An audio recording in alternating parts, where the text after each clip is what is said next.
So okay mga paps, may tuturo lang ako sa inyo. Okay, hindi ko alam kung uber sa inyo to, pero tignan nyo gagawin ka.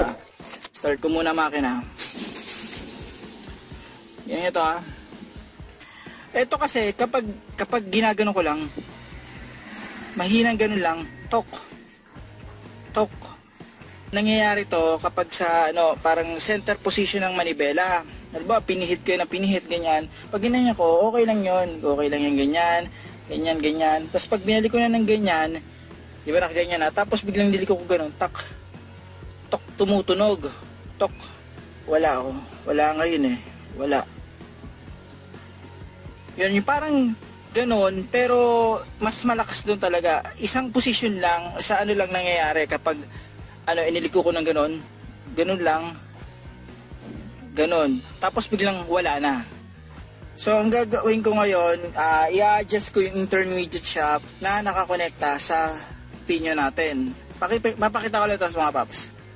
So, ito mga paps, meron lang akong hindi ko na videohan kasi mahirap mag-video habang ginagawa ko.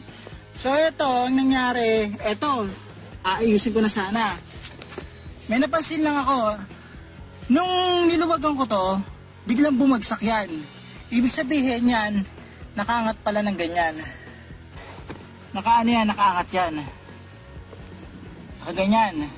Tapos nung niluwagan ko, biglang bumagsak siya. Gumanon.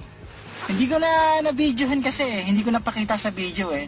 So, ang gagawin ko, binaba ko na lang muna yan. Binaba ko to, itong pinaka U-joint niya, baba.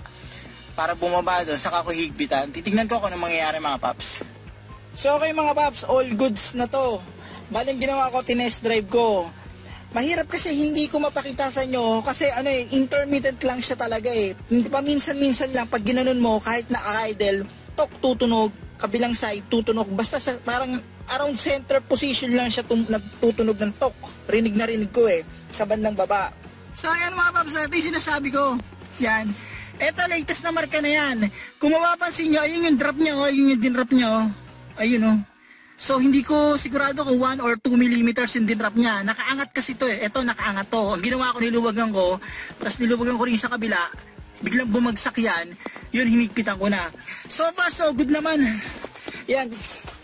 Nawala yung torque na sa, na tunog kapag pinihit yung manibela ng konti lang.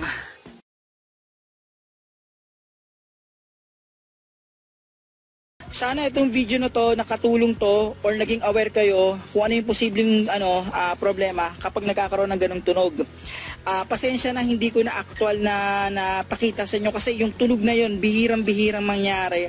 Tapos nun, slight na liko lang ng manibela, magtotok na siya paminsan-minsan. Akala ko magbabaklas ako ng buong rack and pinion, buti nadala sa ganun lang. So sa susunod mga paps, kapag kayo magdi-DIY, gumamit kayo ng permanent na na marker para kahit paano hindi mabubura yung yung marka nyo at hindi kayo malilito. Yun yung hindi ko nabanggit na dapat yung gawin. Permanent marker ang gamitin nyo kasi syempre pag binabaklas natin yan, hindi natin maiwasan napapawisan, nagagrasahan, nabubura yung marker. So paano mga paps, huwag nyo kalimutan i-like at subscribe ang channel ko para makagawa pa ako ng gantong basic na video. Huwag nyo rin kalimutan i-hit ang notification bell para updated kayo sa video na ginagawa ko. Ano mga paps, hanggang sa muli.